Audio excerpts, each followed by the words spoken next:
Assalamualaikum warahmatullahi wabarakatuh. Bismillahirrahmanirrahim. Alhamdulillahirabbil alamin. Wa bihi nasta'inu ala umurid dunya waddin. Assalatu wassalamu ala asrafil anbiya'i wal mursalin sayyidina wa maulana Muhammadin wa ala alihi wa ashabihi ajma'in. Qala Allah ta'ala fi kitabihil karim wa huwa astaqul qailin. A'udzu billahi minasyaitonir rajim. Bismillahirrahmanirrahim. Wa ma taf'alu min khairin fa innallaha bihi alim. Shadaqallahul azim. Amma ba'du. Hadirin ma'asyiral muslimin hafizakumullah. Sore ini masih melanjutkan membaca hadis yang ke-10 dari kitab Riyadhus Shalihin yang menjelaskan tentang aneka macam jenis kebaikan. Wa fi riwayatin, dan dalam satu riwayat lil Bukhari yang dimiliki oleh Imam Bukhari, fasyakarallahu lahu, maka Allah berterima kasih kepada laki-laki yang memberi minum anjing. Faghafara lahu, kemudian Allah mengampuninya. Fa'adkhalahul jannata, kemudian Allah memasukkannya ke dalam surga. Di hadis sebelumnya Rasulullah bercerita bahwa dulu pernah terjadi ada seorang laki-laki yang sedang berjalan, kemudian dia sangat kehausan, lalu mendapati sebuah sumur tradisional yang tidak ada alat untuk mengambil air. Lalu laki-laki tadi turun ke dalam sumur, minum sepuasnya. Setelah itu dia naik, sesampainya di atas dia bertemu dengan seekor anjing yang sedang kehausan, yang dia itu jilatin tanah basah. Lalu dalam hati si laki-laki tadi berkata, sungguh anjing ini telah kehausan sebagaimana yang aku rasakan tadi. Kemudian timbul rasa kasih sayang. Laki-laki tadi kembali turun ke dalam sumur, melepas sepatunya, diisi air. Ketika dia mau naik, itu kesulitan kalau tangannya harus sambil membawa sepatu yang berisi air. Akhirnya sepatu itu dia gigit, sehingga tangan dan kakinya dipakai untuk naik dari sumur tadi. Sesampainya di atas, kemudian anjing tadi dikasih minum sampai puas. Melihat kejadian ini, kemudian Allah berterima kasih kepada laki-laki tadi. Kemudian Allah mengampuni dosanya. Itu di hadis yang pertama. Di hadis yang berikut ini, itu tidak hanya diampuni dosanya, di kemudian hari laki-laki tadi oleh Allah dimasukkan ke dalam surga. Barokah ngasih minum anjing yang kehausan.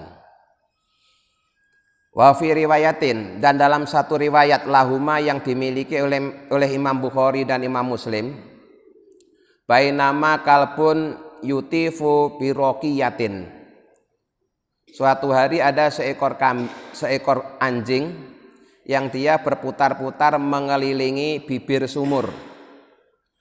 Qad kada yaqtuluhul atasu, anjing ini sangat kehausan, bahkan dia hampir mati karena kehausan itu.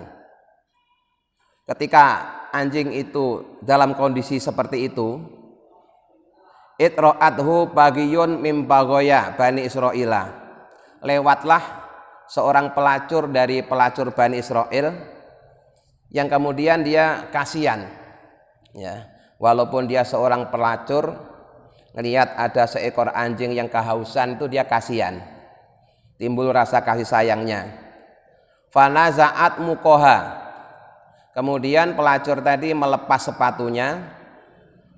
Fastaqot lahu bihi fasaqothu faghufira laha bihi, kemudian dia melepas sepatunya, diisi air, ya. Setelah dia dapat air, kemudian air itu dipakai untuk memberi minum anjing yang kehausan. Nah, barokahnya karena dia menolong seekor anjing ini, kemudian wanita pelacur tadi itu diampuni oleh Allah, diberi hidayah bertobat, ya, diampuni dosanya, kemudian di kemudian hari dimasukkan ke dalam surga. Jadi kisah ini itu yang menceritakan Rasulullah, ya. Sehingga kejadiannya tidak di zaman Rasulullah, kejadiannya pada sebelum zamannya Rasulullah. Istilahnya disebut zamannya Bani Israel karena waktu itu yang diangkat jadi nabi dan rasul adalah keturunan dari Bani Israel. Nah, yang menarik dalam kisah tersebut itu hewan yang dijadikan contoh adalah anjing. Sementara anjing dalam syariat Islam itu identik dengan binatang yang buruk, simbol binatang yang buruk. Bahkan dalam ilmu fikih anjing termasuk hewan yang najis mughaladzah. Ya. Itu kalau dalam kajian fikih anjing itu termasuk hewan yang najis mughaladzah, najis yang berat sama dengan najisnya babi. Tetapi kalau dalam ilmu tasawuf ternyata banyak perilaku anjing yang baik, ya. Bahkan para sufi itu dianjurkan untuk meneladani perilaku anjing dari sisi perilakunya. Di antaranya apa? Anjing itu pertama dia sangat setia dengan tuannya, Pak. Sangat setia dengan yang setiap hari memelihara dia, yang ngasih makan dia. Dia sangat setia. Sehingga kita sebagai orang beriman itu juga harusnya setia dengan Allah. Karena Allah lah yang menciptakan kita, yang melihara kita, yang ngasih makan kita. Jangan sampai kesetiaan kita kepada Allah kalah dengan setianya anjing kepada tuannya. Kemudian yang kedua, anjing itu termasuk binatang yang tawakalnya itu mengalahkan kita. Kita manusia ini masih kemana-mana harus bawa dompet berisi uang atau bawa kartu ATM, ya. Kita tidak nyaman kalau bepergian tidak bawa handphone, gitu. Sehingga kita ini masih bergantung pada benda-benda seperti itu. Sementara anjing itu kemana-mana nggak bawa apa-apa, ya. Nggak pernah ada cerita anjing pergi bawa dompet isi duit, kan nggak ada, ya. Atau bawa ATM juga nggak ada. Kenapa? Dia tawakal kepada tuannya. Ya, berserah diri kepada tuannya. Nah, kita di dalam hal tawakal masih kalah dengan tawakalnya seekor anjing. Maka walaupun dalam fikih anjing sering identik dengan keburukan, bahkan orang kita kalau memaki orang lain juga kadang-kadang nyebut kata-kata anjing, tapi sesungguhnya anjing itu juga punya sifat-sifat akhlak yang mulia, ya. Kalau tidak salah itu ada 10 akhlak mulia yang dimiliki oleh anjing. Itu disebutkan dalam kitab Kasifatus Sajak. Jadi di hadis Nabi ini pun yang disebutkan itu juga binatang anjing, bukan kambing atau unta. Kenapa? Karena kalau kambing atau unta, barangkali orang itu udah terbiasa mereka merawat kambing dan unta. Sudah familiar lah. Tetapi yang justru dijadikan contoh Rasulullah ini adalah seekor anjing yang identik dengan keburukan atau binatang najis. Walaupun kita, ya, berhadapan dengan binatang najis dan identik dengan keburukan, tapi kalau kita melakukan perbuatan baik kepada makhluk Allah, karena anjing kan juga makhluknya Allah, dan dilakukan dengan tulus ikhlas, ternyata yang dengan ini juga merupakan kebaikan di hadapan Allah, ya. Karena walaupun kelihatan anjing statusnya sama dengan kita ini hambanya Allah, anjing juga hambanya Allah. Maka ketika seseorang nolong anjing itu Allah berterima kasih, Allah kasih imbalan dengan cara diampuni dosanya, kemudian dimasukkan ke dalam surga, tentunya setelah dia bertobat. Al-Hadi Asyara, berikutnya hadis yang ke-11. Anhu, masih diriwayatkan dari Abi Hurairah. Anin Nabi, dari Nabi Muhammad sallallahu alaihi wasallam. Qala, Nabi bersabda, laqad ra'aitu, sungguh aku benar-benar melihat, rajulan, seorang laki-laki, yataqallabu, yang mondar-mandir, fil jannati, di surga, fi sajaratin, sebab dia pernah bertemu dengan pohon, qata'aha, yang kemudian dia memotongnya, min dhahri thariqi, dari tengah jalan. Karena kalau pohon tadi tidak dipotong, ya, kanat tu'dil muslimina, akan menyakiti orang-orang Islam yang lewat di jalan tersebut. Nah, ini hadis yang ke-11 ini menjelaskan keutamaan menyingkirkan rintangan jalan, ya, menyingkirkan rintangan jalan, bukan membuat rintangan di jalanan. Nabi bersabda, laqad ra'aitu. Itu kalau dalam bahasa Arab ada dua kalimat yang maknanya itu taukid. La itu sungguh, qad itu ya benar-benar.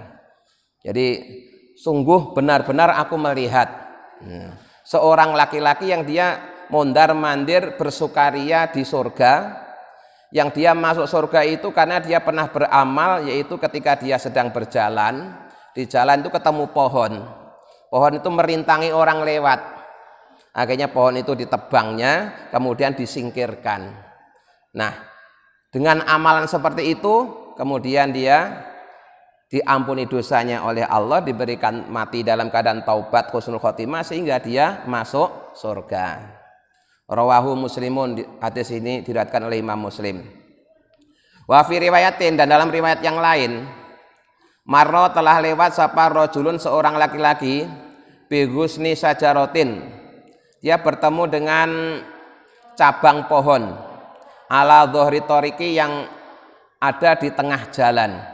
Faqala, kemudian laki-laki tadi berkata, wallahi demi Allah, la unhiyanna, sungguh aku akan menyingkirkan hadza, cabang pohon ini, anil muslimina, dari orang-orang Islam, la yu'dhihim, agar tidak menyakitinya. Fa udkhila, kemudian laki-laki tadi dimasukkan al-jannata, ke dalam surga. Jadi di riwayat yang lain, walaupun redaksinya sedikit beda, tapi inti beritanya sama. Jadi ada seorang yang sedang berjalan, ya, di tengah jalan bertemu dengan cabang pohon yang menghalangi orang yang lewat. Lalu cabang pohon itu dia tebang, dia singkirkan dengan tujuan supaya tidak mengganggu, tidak menyakiti orang yang lewat. Akhirnya barokahnya dia dimasukkan ke dalam surga. Ini sampai diulang-ulang, Pak, ya. Jadi pentingnya menghilangkan rintangan jalan, jangan malah buat rintangan jalan. Wa fi riwayatin, dan dalam satu riwayat lahuma yang dimiliki oleh Imam Bukhari dan Imam Muslim, ya. Bainama rajulun, dulu ada seorang laki-laki yamsi, yang dia berjalan bitorikin, di sebuah jalan. Wajada, dia mendapati husna saukin. Ini lebih diperjelas lagi, yaitu batang pohon yang ada durinya. Kalau tadi kan di hadis 2 sebelumnya itu ya pokoknya ada pohon di tengah jalan menghalangi orang lewat terus ditebang gitu. Kalau ini tuh pohon yang ada durinya. Nah, ala toriki, yang ada di jalanan, fa akharahu, kemudian disingkirkan. Ya, disingkirkan. Fasyakarallahu lahu, kemudian Allah berterima kasih kepada laki-laki tadi. Faghfaralahu, kemudian Allah mengampuni dosanya laki-laki tadi. Jadi sekali lagi, hadis anjuran menghilangkan rintangan jalan itu berulang-ulang disebutkan, ya, tidak hanya dalam satu hadis, dalam beberapa hadis, dan status hadisnya itu, Pak, muttafaqun alaihi, disepakati kesohihannya oleh Imam Bukhari dan Imam Muslim. Selain disepakati dua orang ulama hadis itu, nanti Imam Bukhari juga punya riwayat sendiri, Imam Muslim punya riwayat sendiri yang sedikit berbeda, tapi statusnya sama-sama sahih. Ini menunjukkan betapa pentingnya, ya, kita ini menghilangkan rintangan jalan, bukan sebaliknya malah bikin rintangan jalan.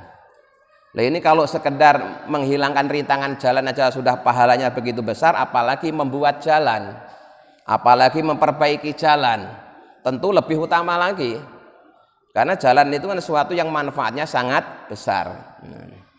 Dah, asani asaro, hadis yang ke-12, anhu, masih diriwayatkan dari Abi Hurairah. Qala, Abi Hurairah berkata, qala, telah bersabda sapa Rasulullah sallallahu alaihi wasallam, man tawaddoa, barang siapa yang berwudu, fa ahsana, kemudian memperbaiki al wudu'a, wudunya. Yang dimaksud memperbaiki wudu itu ya wudunya itu tidak hanya rukun-rukunnya saja, tapi dilengkapi dengan sunnahnya wudu. Ya. Summa atal Jum'ata, kemudian dia mendatangi sholat Jumat. Fastama'a, kemudian setelah sampai di tempat sholat Jumat dia mendengarkan khutbah. Wa angsota, dan benar-benar serius. Ya. Ghufira lahu, maka diampunilah baginya ma bainahu wa bainal jumu'ati, dosa yang terjadi antara hari itu dan hari Jumat berikutnya atau hari Jumat sebelumnya. Jadi ini hadis yang ke-12 menjelaskan keutamaan sholat Jumat. Nabi mengatakan barang siapa yang berwudu kemudian memperbaiki wudunya, artinya wudunya selain rukun wudunya dikerjakan juga sunnahnya wudu. Setelah itu kemudian datang ke tempat sholat Jumat, dengan demikian wudunya di rumah masing-masing. Ya, jadi kalau mau ke masjid usahakan sudah wudu sejak keluar rumah. Walaupun nanti di masjid disediakan tempat wudu, untuk apa? Untuk jaga-jaga kalau dalam perjalanan itu kita batal wudunya. Tapi tetap lebih utama ya wudunya sejak keluar rumah. Kemudian sampai sholat Jumat terus dia mendengarkan khutbah, memperhatikan dengan serius, maka diampuni dosa-dosanya antara Jumat itu dan Jumat sebelumnya atau Jumat sesudahnya. Bahkan waziyadatu salasati ayamin, dan ditambah 3 hari. Jadi 10 hari diampuni dosanya. Waman masal aso faqad lago, barang siapa yang mempermainkan kerikil-kerikil yang ada dalam masjid, maka wudunya Jumatannya menjadi sia-sia. Ini kaitannya dengan kemarin sudah kita ceritakan bahwa masjid zaman dulu itu belum dikeramik atau dipoles seperti masjid kita, tetapi masih ditatain kerikil-kerikil kecil, sehingga orang kadang sambil dengerin khutbah itu sambil main kerikil. Nah itu Jumatannya menjadi sia-sia. Sekarang orang memang nggak main kerikil tapi main HP, itu sama aja Jumatannya sia-sia.